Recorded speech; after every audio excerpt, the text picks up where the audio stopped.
Hello, friends. Today's story is brought to us by Paper and Trash on the Let's Not Meet subreddit. I hope you enjoy the next minutes. Lyft driver. A little backstory on me is that I suffer from dissociative identity disorder. I have relatively no control over my switching, and I often find myself in shady situations. A few days ago, I ordered a Lyft to take me from the hairdresser to my house. When I got in the car, the driver was instantly chatty. He asked me, "Do you speak Spanish?" To which I answered, "Un poco."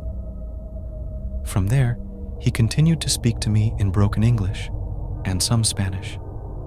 I was trying to be nice and kept engaging, thinking that the ride will be over soon, so what's the harm in being friendly? He told me that he's a 50-year-old single father, that he's always working, etc. 10 minutes into the ride, the trip was supposed to take 14 minutes. He asked me if I would talk to him for a few minutes. I was genuinely confused, but by then I was just smiling nervously and said, "Yes, I'm talking to you now." That's when he pulled the car over and started turning off the app. I wish it wasn't the case, but I went into full-blown panic mode, trying to fix any misunderstandings.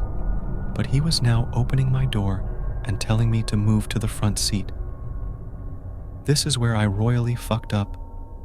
Even though he was guiding me to the front seat, I could have tried to make my escape. I recognized a huge, bright orange awning of a supermarket close to my house. Instead, I froze and meekly sat down in the front seat. From there, he picked up the conversation, but for all I know, he could have been speaking Mandarin. All I could hear was an echo. I was dissociating. The next thing I remember doing was giving him driving directions, to which he complied. He pulled over at a little park near my house, and I immediately jumped out of the car. He hopped out, grabbed my hand, and tried to kiss it. I pulled my hand away, but he grabbed it again. At this point, I believe I went into fawn mode. I began walking with him, hand in hand around the park. As we were walking, at least 3 other people went by, but I made no gesture for help. He kept telling me about all the sexual things he was going to do to me. I spent roughly 20 minutes like that, feeling helpless in my own body. I snapped out of my daze when my phone started to vibrate.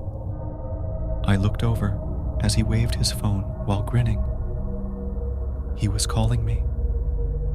I didn't even remember putting his number in my phone.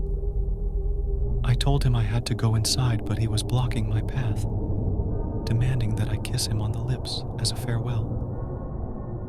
Finally, a man and his son stopped beside us, and I used the opportunity to walk farther away. He called out that he'd be staying at the park for another 45 minutes. For all I know, he could have watched me walk up the street and into my house. I live with family, and thankfully my mom was home, so I went to her for comfort. I was shaking like a leaf and embarrassed by my response. I told her bits and pieces of the story, but left out the part about him having my number. I just know she wouldn't understand. At first, she was adamant that I report him, but then chalked it up to a language and/or cultural barrier. Either way, I am genuinely afraid to report him.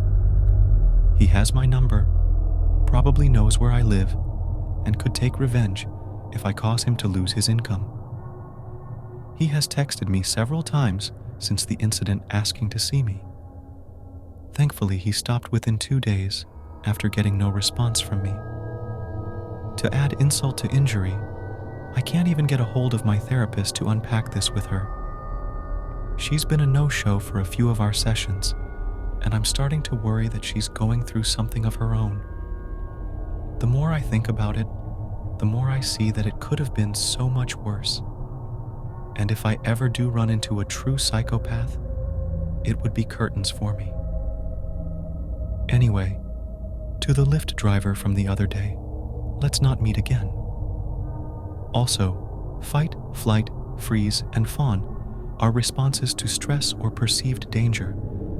They are part of the body's natural survival mechanism, known as the fight or flight response, but have expanded to include freeze and fawn. 1. Fight, confronting the threat aggressively. This might involve physical fighting or verbally standing up to the threat. 2. Flight, fleeing from the danger. This can be physically running away or avoiding the situation entirely. 3. Freeze, becoming immobile or unable to act. This is often a response when neither fight nor flight seems possible or safe. 4. Fawn, trying to appease or please the threat to avoid conflict. This response can involve excessive compliance or people-pleasing behaviors to diffuse the danger. These responses are automatic and are influenced by past experiences, personality, and the specific context of the threat.